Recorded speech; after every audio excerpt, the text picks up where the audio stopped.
오늘 오순절 성령 강림절 이 주일 예배를 통해서 우리가 묵상해야 할 말씀은 이 요엘서 2장 28절 이하의 말씀입니다. 이 말씀은 사도행전 2장에서 베드로가 인용했던 말씀인데요.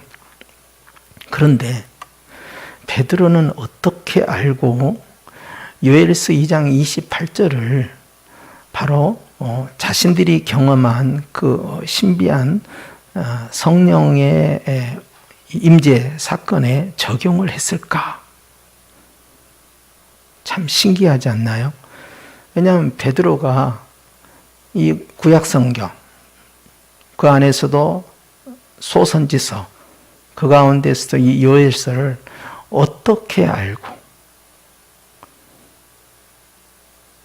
우리도 성경을 여러 번 완독을 하고 또 묵상을 하지만 어떻게 이 말씀을 자신이 경험하는 그 성령의 임함에 바로 적용시킬 수 있었겠냐는 거예요.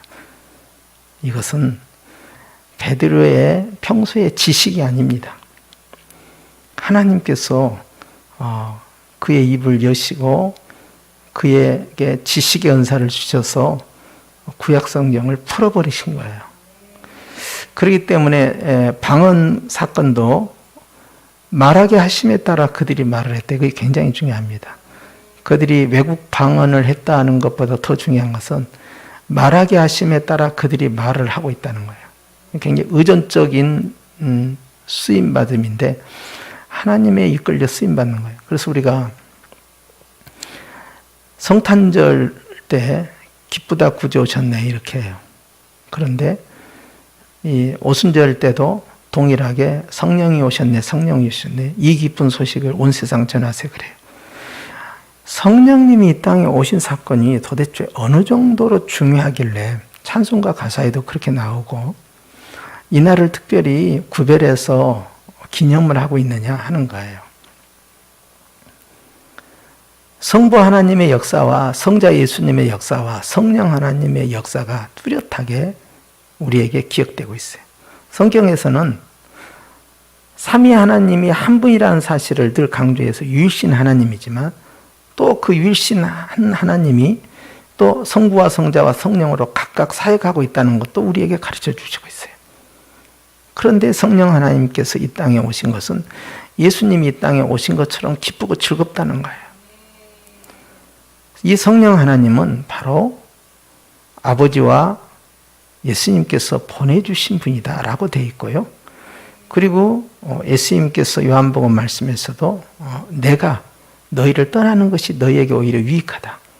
왜냐하면 내가 떠나야만이 또 다른 보혜사가 너희에게 온다 라고 말씀하고 있어요. 그런데 이 또 다른 보혜사는요, 인간의 몸을 입고 있지 않는 분입니다. 그러니까 인간의 몸을 가지고 계셔서 완전한 인간과 완전한 하나님으로 두 가지의 이 인성과 신성을 다 소유하신 예수님과 달리 성령 하나님께서는요, 육체가 없으셔요. 그런데 그 성령 하나님이 모든 육체 가운데 동시적으로 역사하는 바로 전능하신 하나님의 영이다 하는 뜻이에요. 그것이 놀라운 거예요.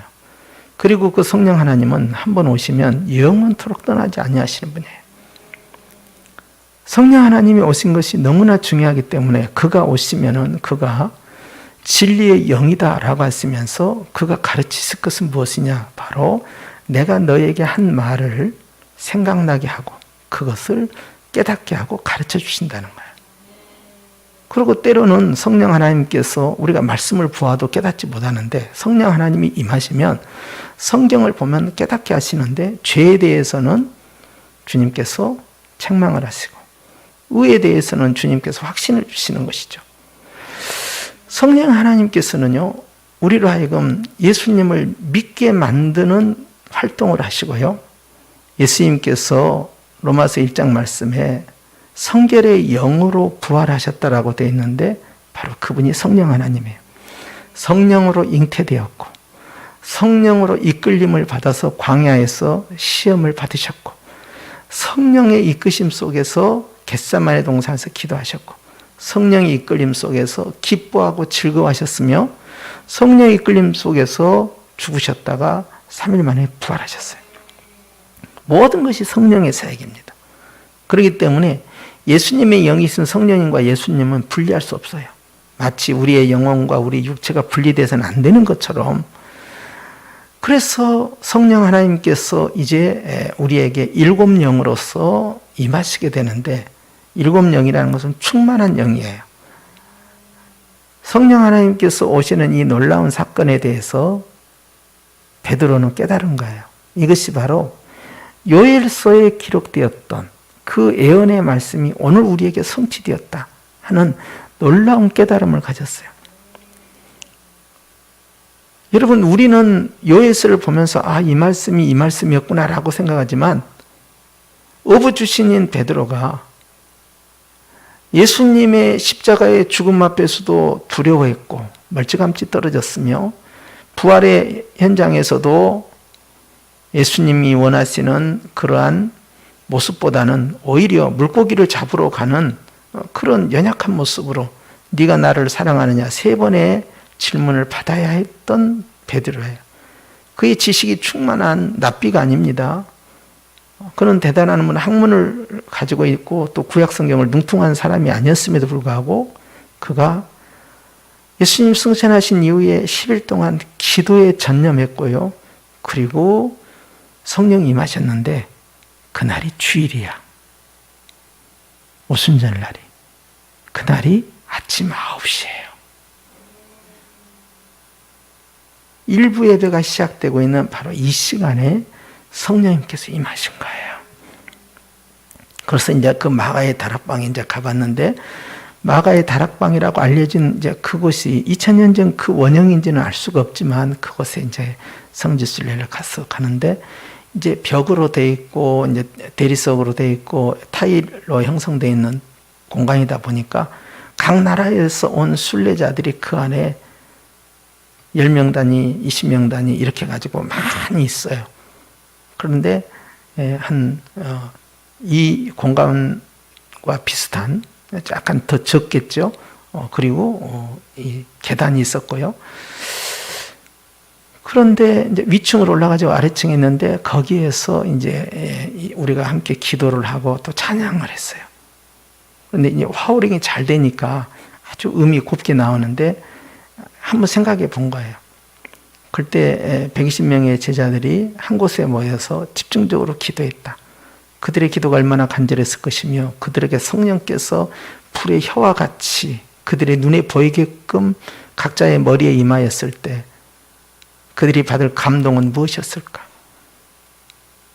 엄청난 120명의 이 방언 세례와 함께 울려 터지는 그런 환희, 기쁨, 이 아름다운 찬양, 이런 것을 주변에 있는 사람들이 들었을 때 아침 9시에 얼마나 충격을 받았겠냐고요.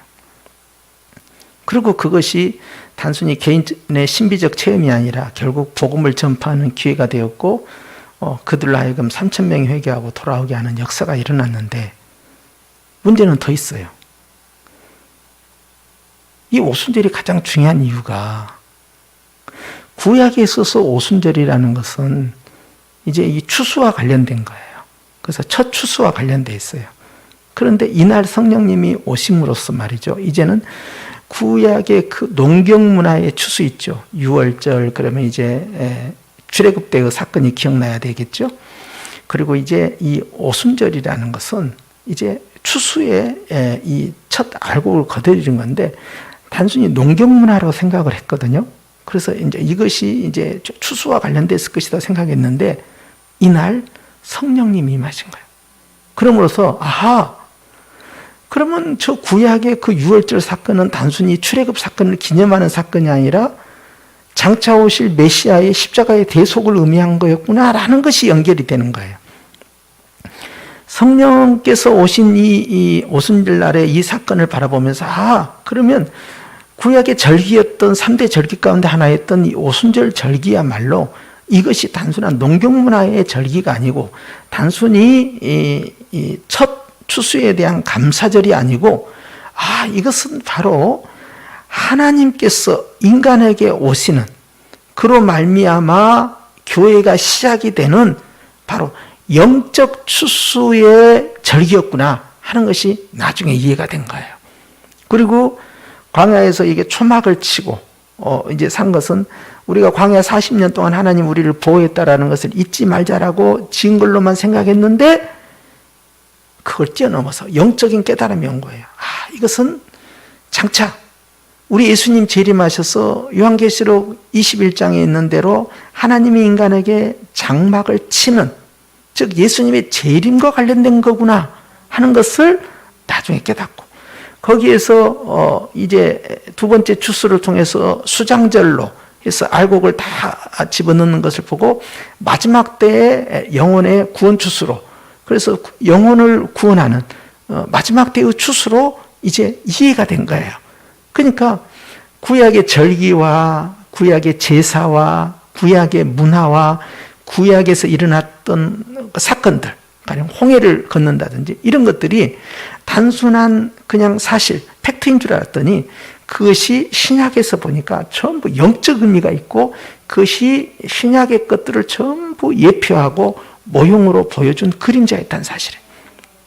그러니까 구약에 머물러 있어서는, 율법 안에 갇혀 있어서는 그런 것이 재해석이 되지 않습니다. 그런데 복음 안에서 보니까 그것이 어떤 문화였고 어떤 사건이었고 어떤 절기였고 어떤 제사였고 어떤 의미였다는 것이 해석이 되는 거예요. 이걸 누가 하셨을까요? 성령 하나님이 하신 거예요.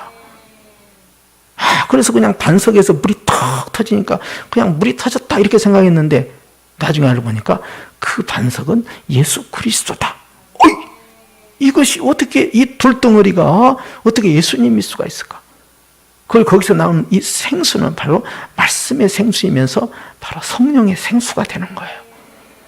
그 해석은 신약 복음 안에 들어가지 않고는 도저히 해석되지 않는 것을 사도들이 해석을 한 거예요. 누구에 의해서? 성령님에 의해서. 그렇기 때문에 이 요엘서의 이 말씀도 성령 하나님께서 이제 베드로에게 깨닫는 영으로 역사하는 겁니다.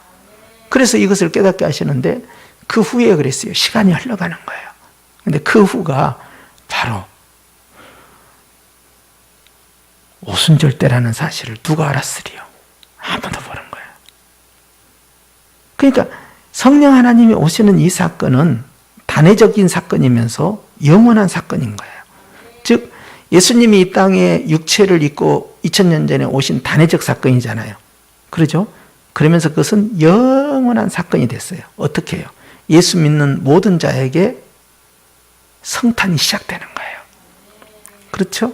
그래서 2000년의 역사적 성탄이 예수님 믿는 자들에게는 다 영적 성탄으로 믿는 순간부터 시작이 되는 거예요. 각자의 성탄이 있다 이 말이에요. 그렇죠? 예수님 모시는 그때 마찬가지예요. 오순절 사건도 2000년 전의 오순절 사건이 성령 하나님을 내 몸에, 내 마음 지성소에 모시는 순간부터 오순절은 시작이 되고 있는 거예요. 각자의 오순절이 있는 겁니다. 그래서 그 성령 하나님께서 오셔서 어떻게 하시느냐에 대해서 이제 그 요엘서에 있는 말씀을 그대로 베드로가 인용을 했는데요. 먼저 내가 하나님입니다. 내 영을, 즉 하나님께서 하나님의 영이신 성령 하나님을 만민에게 부어주리니 그랬어요. 여기 이 만민이라는 것은요, 이거와 같아요. 주 예수를 믿으라 그리하면 너와 내 집이 구원을 얻으리라. 또 이런 말씀도 하셨죠. 주 예수를 믿는 자는 누구든지 구원을 받을 것이다. 이런 말씀과 연결되어 있는 건데, 만민이라는 것은 제한시키지 않겠다는 거예요. 하나님의 선택된 백성, 하나님의 구원받은 백성, 하나님의 자녀에게는 누구나 다 이 영을 부어주겠다는 거예요. 왜 이것이 획기적이냐면 이스라엘 백성이 수백만, 수천만 명이 있어도요, 하나님의 영이 임하지 않습니다. 그럼 하나님의 영은 누구에게 임하냐면요, 특별한 경우에 왕, 예를 들어서 다윗같이, 또 제사장, 아주 특별한 존재 사무엘, 그 다음에 선지자들에게 임하는 것이 바로 성령님의 임재하심이에요. 그리고 또 구약의 성령 임재는요, 심지어는 이스라엘 일대 왕인 사울 왕에게도 임합니다. 그런데 성령님이 떠나셔요. 근데 신약에 있어서의 이 말씀은 어떻게 성취되냐면, 한 번 찾아오시면요, 떠나지 않습니다. 완전히 이제 상황이 달라진 거예요. 그러니까 은사적 기능으로만 임하는 것이 아니라 영원토록 떠나지 않냐 하시는 내주의 역사가 바로 오순절 사건이 된 거예요. 그리고 특별한 존재에게만 임했던, 선지자에게만 임했던 그런 성령님의 임재 사건이 이제는 하나님을 믿는 모든 백성에게 다 임하는 거예요. 마치 용서를 받을 때 제사장에게만 가서 용서를 받잖아요. 그런데 제사 드리지 않아도, 제사장에게 가지 않아도 자기가 용서받는 길이 열렸는데, 그것은 누구예요? 바로 예수님의 모든 사람은 다 왕같은 제사장이 된 거예요. 그러니까 만인 제사장설이 왜 나왔냐면, 예수님만 못 쓰면은 내가 영적인 제사장이 되고 예수님의 피 흘림의 효력이 여전히 나에게 나타나서 예수의 이름으로 기도하면 죄 사함을 경험하는 거예요. 자, 마찬가지예요. 성령 하나님께서 누구에게나 다 임하시는 역사, 즉 예수님을 믿는 모든 사람에게 임하는 역사가 나타난 거예요. 그렇기 때문에 성령으로 말미암지 않고는 예수를 주라 시인할 수 없다는 거예요. 그래서 성령님이 항상 우선입니다. 그리고 그 성령님이 나에게 믿음의 은사를 주셔요. 그러면 나는 그 성령님이 주신 그 믿음의 은사를 은혜로 받았기 때문에 그걸로 인하여 주님 앞에 고백을 하고 회개를 하고, 그리고 주님을 영접을 하는 거예요. 그러니 자랑할 것이 없다는 거예요. 내가 믿는 것이 아니라 주님이 믿게 해주신 거예요. 죽은 자는 말이 없어요. 죽은 자는 아무것도 할 수 없어요. 불가항력적이에요. 그런데 살리는 영이신 성령님께서 부활의 영으로, 생명의 영으로 찾아오셔서 주님이 나를 살리신 것이지, 그러니까 우리는 철저한 의존적 구원이고 그 다음에 탈핵 구원이에요. 자존적 존재도 아니고요. 그 다음에 이 자력 구원이 아니에요. 그래서 우리 철저히 주님이 우리를 이끌어 주셔야 돼요. 그 일을 누가 하느냐? 성령님이에요. 심지어 예수님께서 말씀하실 때 니고데모에게 물과 성령으로 거듭나지 않으면 하나님 나라에 들어갈 수도 없고 볼 수도 없다는 거예요. 성령님이 아니고는 도저히 불가능한 거예요. 그리고 사도 바울이 고백한 것처럼 우리가 천국에 갈 때까지 우리를 이끌고 끌고 가시는 분이 계시는데 바로 성령 하나님이 끌고 가신다는 거예요.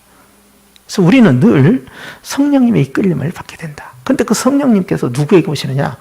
예수님을 믿는 하나님의 백성 모두에게, 즉 만민에게 부어진다는 거예요.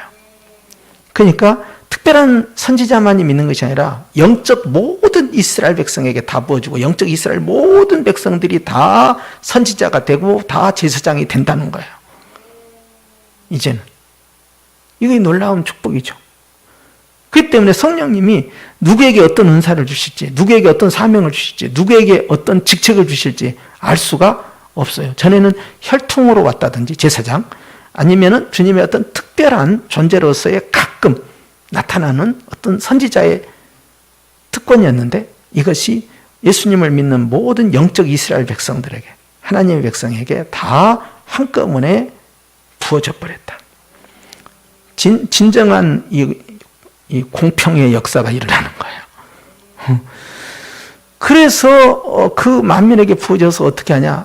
자녀로 되어 있는데 원어에는 아들과 딸들로 되어 있어요. 그러니까 딸들은 이 하나님의 영적 사역의 대상이 아닙니다. 여자는 들어올 수가 없어요.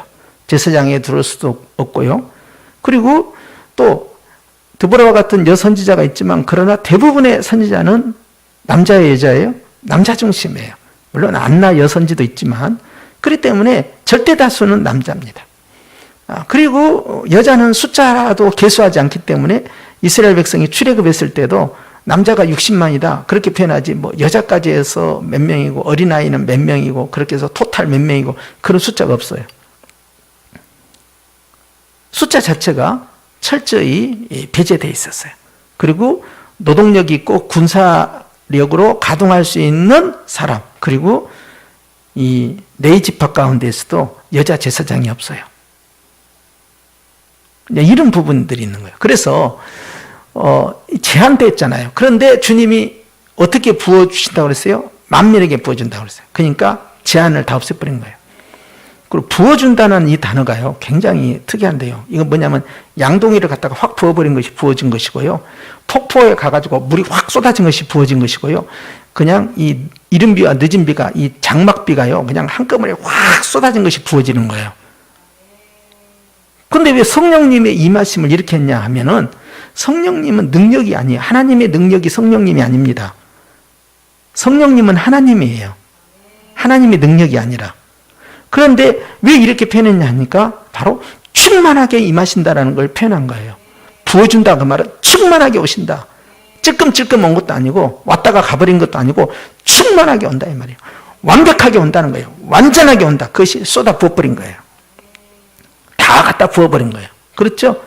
그래서 이 향유를 부은 여인도 예수님 앞에 가서 자기가 가는 그 옥합을 깨면서 주님께 다 쏟아 부은 거예요. 그러니까 그냥 가룟 유다가 저거 아까운데 말이야. 저거 갖다가 가난한 자에게 팔면은 말이야. 나눠주면은 이거 300데나리온 더 받을 수 있을까? 아유, 저 많은 기름을 다 쓰다니. 보통 한 방울 딱 찍어가지고 머리에다가 톡 떨어뜨리는 것이 당시의 문화였는데 갖다가 다 예수님께서 쏘아 부어버리니까 아유, 저렇게 낭비하다니 이렇게 생각한 거예요. 주님께 드리는데 아까운 것이 어디 있겠어요? 그러니까 저 여자를 그렇게 좀 하지 마라. 저 여자는 내 장래를 위해서 지금 하고 있는 거다. 가난한 자는 너희와 항상 함께 하지 않느냐. 나는 그렇지 않다는 거예요. 그리고 돈보다는 예수님이었던 거예요.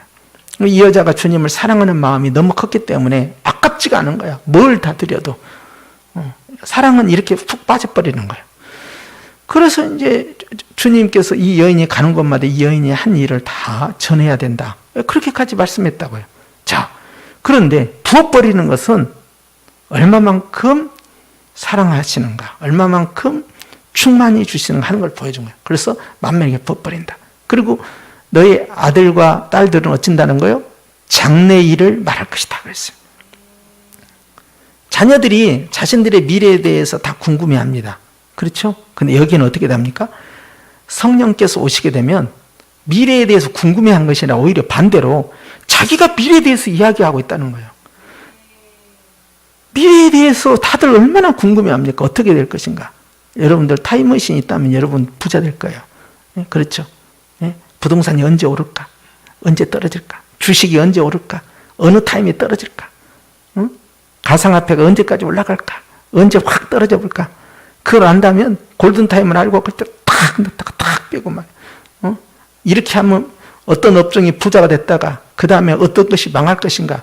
우리는 다 지나놓고 보니까 다 알죠. 그렇죠? 그런다고 해서 우리가 오늘 내일 살아가면서 예상하고 예측하고 무엇을 투자했는데 될까요? 자기 귀에 또 넘어가는 거야. 안 되잖아요. 어렵습니다. 지나놓고 보니까 그때 그거다 했으면 좋았는데 세종시에다 왜 땅을 안 샀을까? 그때 별거 아니었는데 그때 10년 전에 그냥 하나 그냥 다 걸쳐놓을 걸. 뭐 해봐야 소용없는 거예요 이제. 그런 이야기들은. 그렇죠? 예, 그런 말은 다요. 옛날엔 저쪽에 뽕나무 받치고 배추 받치고 그랬는데 말이야. 아이고 저 말죽거리 말이야. 소밥이나 말밥이나 먹였는데 말이야. 아이고 양재동에다가 그때 땅이라도 좀 갖고 있을 거. 해봐야 뭔 소용이 있어요 그게? 없죠. 미래에 대해서 알 수가 없어요.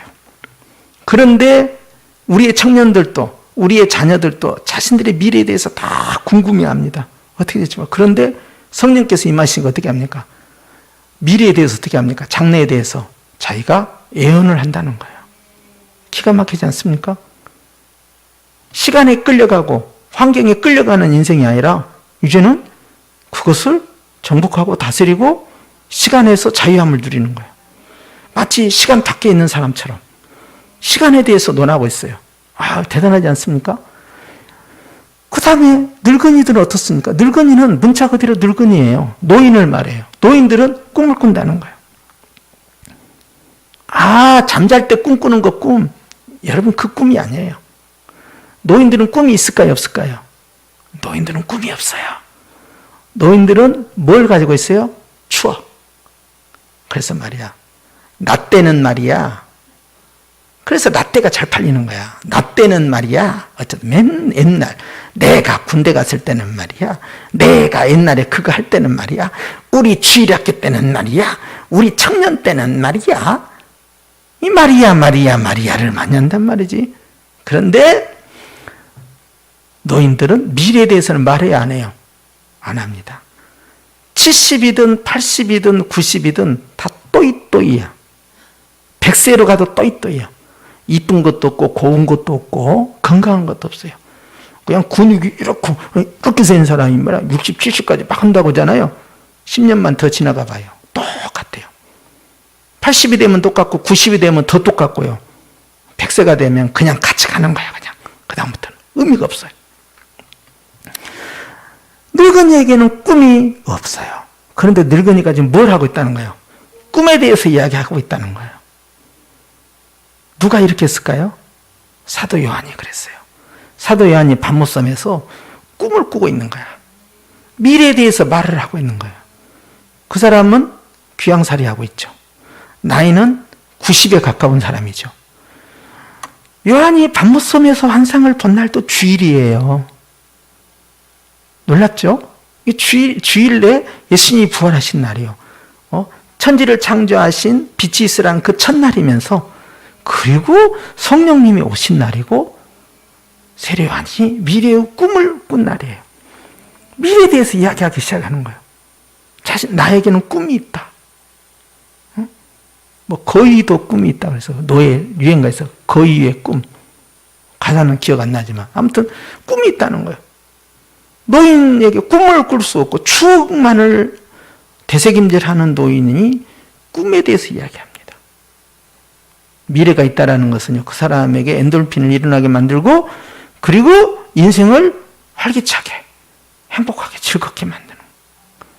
그러니 육신은 겉사람은 후패해도 속사람은 날로 새롭게 되는 거예요. 누가 오시면, 성령님이 오시면 이런 변화가 일어난다는 거예요. 세 번째는 어떻게 됩니까? 젊은이들, 이것은 청년이란 뜻입니다. 똑같아요. 젊은이들은, 청년들은. 자, 청년들은 어떻게 되느냐? 이상을 볼 것이다 그랬어요. 여러분, 이상은요, 아무나 보는 게 아닙니다. 여기에 환상을 본다, 이상을 본다 하는 것은 영적 세계까지를 말하는 거예요. 청년들은요, 앞에 있는 거에만 집중해요. 그러니까 어떻게 돈 벌까?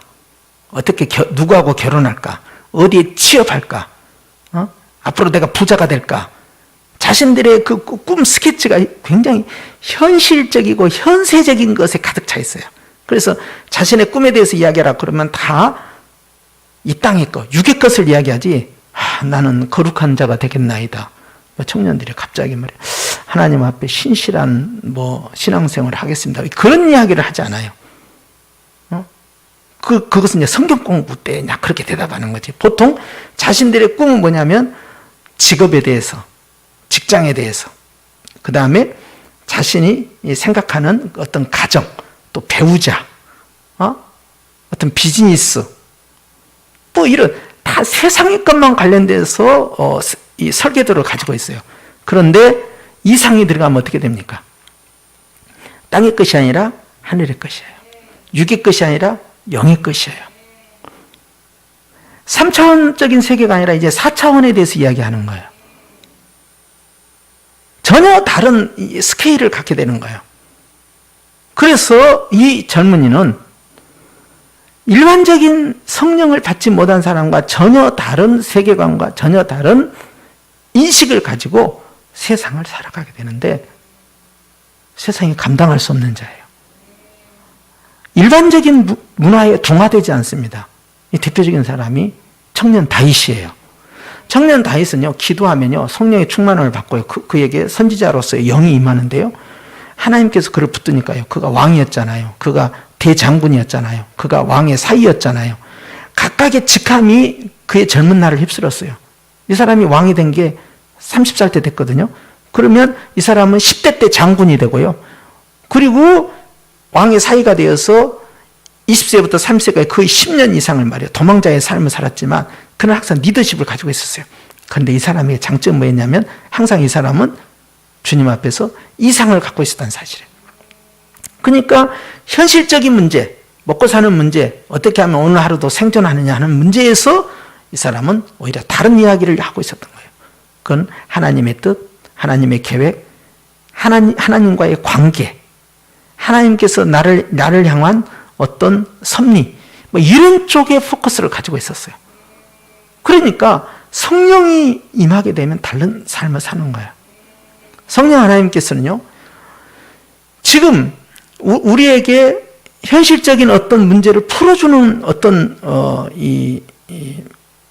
응답의 역사보다 이 사람 자체가 성령에 묶여 있으면, 성령의 충만함을 경험하게 되면 전혀 다른 사람으로 바뀐다는 걸 계속 말씀합니다. 인생이 바뀌고요, 성품이 바뀌고, 생활이 바뀌고요, 세계관이 달라져요. 그러니까 남들은 귀하게 여겼는데 하나도 귀하게 여기지 않는 거예요.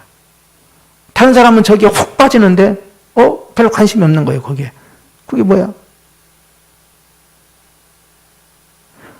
영적인 입맛이 달라지고 영적인 이 시각의 맛이 달라지고요, 영적인 생각이 달라지는 거예요. 그래서 다른 것에 대해서 자꾸 이야기하는 거예요. 바로 하나님의 것에 대해서 말합니다. 29절에는요 이렇게 돼 있어요. 그때에, 그 후와 그때는 또 다르죠. 그 후는 시간이 있었지만 그때는 바로 연결됩니다. 28절과 만민에게 하나님의 영이 임하는 바로 그때에 내가 또 그 말은 뭐냐면요, 다른 것을 이야기하는 것이 아니라 여기 또라는 단어는요, 내가 더더구나 이런 뜻이에요. 더더구나 강조해 주는 거예요. 내가 이렇게 만민에게, 자녀들에게, 그리고 이제 늙은이들에게, 그리고 젊은이들에게 이렇게 부어주는데 더더구나 더 이제 집약해서 포커스로 들어갑니다. 내 영을, 그 다음에 어떻게 됐어요? 남종과 여종에게 부어줄 것이다 해서 또 부어준다고 또 나와요. 그럼 여기 남종과 여종이라고 되어 있는데요, 원래 종이라는 것은 노예, 노비, 하인 그런 뜻이에요. 이 둘로스라는 이 용어 자체가요 그런 개념인데 여기서는 다릅니다. 히브리어에서 내 남종과 내 여종은요, 이 앞에가 중요한 단어가 하나 붙어 있어요. 사람의 종이 아니라 하나님의 종이라는 거예요. 하나님이 쓰시는 남자 종과 하나님이 쓰시는 여자 종. 그건 뭐예요? 가라면 가고 오라면 오고. 그러니까 훨씬 28절에 있는 그런 만민 가운데에서 특별히 더 선발된 영적 군사, 명령대로 움직이는 사람, 순종하는 사람, 하나님께서 지시한 대로 충성을 다할 사람, 이런 사람을 내 남종과 내 여종이에요. 그래서 남종과 여종 사이에 바로 사람의 종이 아니라 하나님의 종이, 나의 종이라는 뜻이 들어있다는 사실을 알아야 돼요. 바로 그 사람들에게 뭘 부어요? 주님의 영을 부어줘요. 왜? 주님이 쓰시고자 하는 거예요. 그렇기 때문에 주님께서는 모든 자들에게, 예수님을 믿는 영적 하나님의 백성들에게 성령을 부어주시는데 그 성령을 통해서 이러이러하게 변화가 생기게 되는데 더더구나 더 강조해서, 더 집중해서 특정한 사람을, 부류를 지칭했는데 바로 나의 종들, 남녀 종들에게는 내가 더 강력하게 붓겠다라는 걸 강조하는 거 29절에 있는 말씀입니다. 그래서 28절 안에서 29절로 더 깊이 들어가는 거예요. 그래서 주님께서는 남종과 여종에게 부어주시는 그 성령 하나님을 통하여서 결국 이들은 하나님의 뜻대로 하나님의 일을 하게 되는 거예요. 성령 하나님께서요, 우리에게 함께 하심으로, 우리를 붙잡아 주심으로 주님의 일을 시키시는데요, 성령 하나님이 임하시게 되면 이것을 거절할 수도 없을 뿐만 아니라 그것은 주님이 우리를 부르시는 하나의 사인이에요. 성령님이 우리를 이렇게 강하게 붙들어줘서 이렇게 부르실 때는요, 그 이유를 알아야 돼요. 하나님이 나에게 왜 성령 하나님을 경험시킬까? 왜 성령님의 그 은사를 경험시킬까? 왜 성령님의 능력을 경험시킬까? 성령님의 이끄심을 왜 느끼게 할까? 이유를 알아야 돼요. 그것은 하나님의 백성들에게 만민에게 부어주는 특별한 의미가 있고요. 특별히 내 남종과 여종에 부어주는 특별한 의미가 있다는 사실을 알아야 돼요. 아, 여기에서 우리는 주님이 나에게 원하시는 바로 그 무엇을 찾는 작업이 필요해요. 결국은 사람이 바뀌고 인생이 바뀌고 문화가 바뀌고 생활이 바뀌는데 그 중에서도 하나님의 특별한 쓰임받는 자들은 주님이 또 세우시겠다는 거예요. 그렇기 때문에 사도들을 세우실 때도 전부 성령으로, 또 제자를 세울 때 전부 성령으로. 그래서 이제 사도들이 가는 곳마다 전부 이제 안수사역하고 세례사역하고 그렇게 해서 막 불도 받고 방언도 터지고 막 그렇게 초대교회가 했잖아요. 그 가운데서 잘나고 똑똑하고 고학력이 있는 사람을 세우는 게 아니라 성령이 지시하신 성령에 충만한 자를 세우는 거예요. 오네시모 같은 경우는요, 노비입니다. 도망자입니다.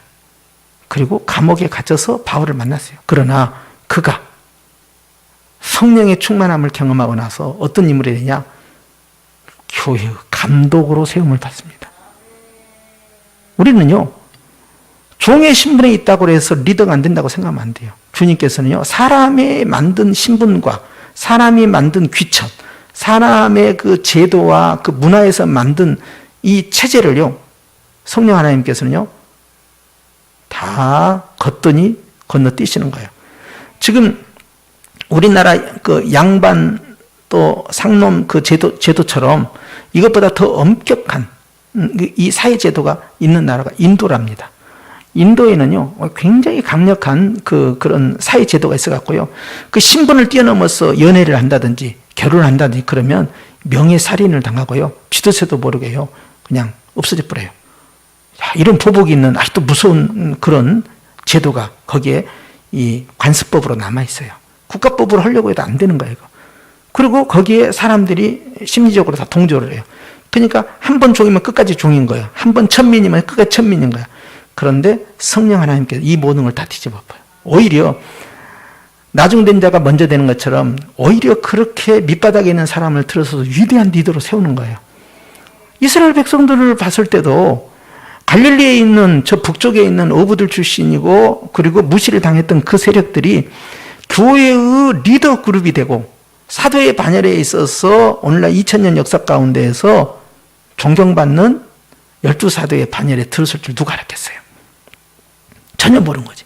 그리고 그렇게 나라도 없었던 식민지를 당했었던 작은 팔레스타인의 땅에 그 조그마한 땅덩어리에서 전 아시아와 유럽을 지배하고 있는 로마를 집어삼키고 그 나라의 국교가 될 줄 누가 알았겠어요? 아무리 성령 하나님이 이걸 하고 계신 겁니다. 그 성령 하나님은 문화와 제도를 다 바꿔요. 그러니까 태생적 한계 있죠. 태생적 한계를 주님께서는 간단하게 뒤집어 엎습니다. 안 된다는 것은 내 생각이고요. 내 이 세계관과 내 관념이, 고정관념이 육에 묶여있기 때문에 그렇지, 성령 하나님께서는요, 인종, 그 다음에 나이, 신분, 그 다음에 어떤 건강의 어떤 유무 문제, 그 다음에 물질의 어떤 유무 문제, 또 학벌의 유무 문제, 뭐 이 사회적 신분의 유무 문제 아무 관계 없어요. 오히려 주님은, 성령 하나님은 놀라운 일들을 통해서요, 뒤집어 엎고요, 그리고 주님 홀로 영광을 받으셔요. 그러니 자랑할 것이 없다.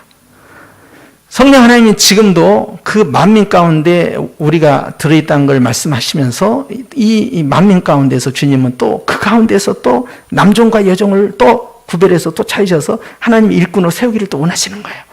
그래서 더 충성하고 더 헌신하고 더 쓰임받기를 원하시는 거예요. 그래서 하나님의 특별한 조명을 받고 강권적인 인도함을 받는 바로 그런 사람이 영적 사역자야, 이게. 그러니까 뭐 직책만 내가 목사고 장로고 뭐 권사고 이런 거하고는 아무 상관이 없는 거예요. 교회가 주는 그 직분을 뛰어넘어서요, 성령 하나님께서는요, 직책이 뭐 서리집사든 또는 집사가 아니든 간에요, 그리고 뭐 이 교회를 오랫동안 다녔던 경험이 없다 하더라도요. 심지어는 나이가 연소하다 하더라도 성령 하나님 누구를 들었을지를 모르는 거예요. 주님께서는요. 그런 인간이 만든 제도와 간섭, 문화를 다 뛰어넘으신다 하는 걸 보여주신 거예요. 그래서 주님은 오늘 또 부어주실 줄 믿습니다. 성령 하나님께서 늘 부어주시기를 원하시고요. 오늘 또 우리에게 찾아오셔서 조금 주고 조금 준 것이 아니라 다 한꺼번에 쏟아 붓기를 원해요. 주님은 지금도 누구에게 내가 쏟아 부을까? 나의 모든 것을 누구에게 다 부어줄까? 찾고 계시는데요. 전혀 예상하지 못한 사람에게 임한다 이 말이에요. 그것이 놀라운 거예요. 그렇기 때문에 살리는 영이신, 생명의 영이신, 그리고 부활의 영이신 성령 하나님께서 오늘 또 우리를 향하여 말씀하십니다. 내가 부어주리라. 기도합시다. 하나님 아버지, 참으로 성령 하나님께서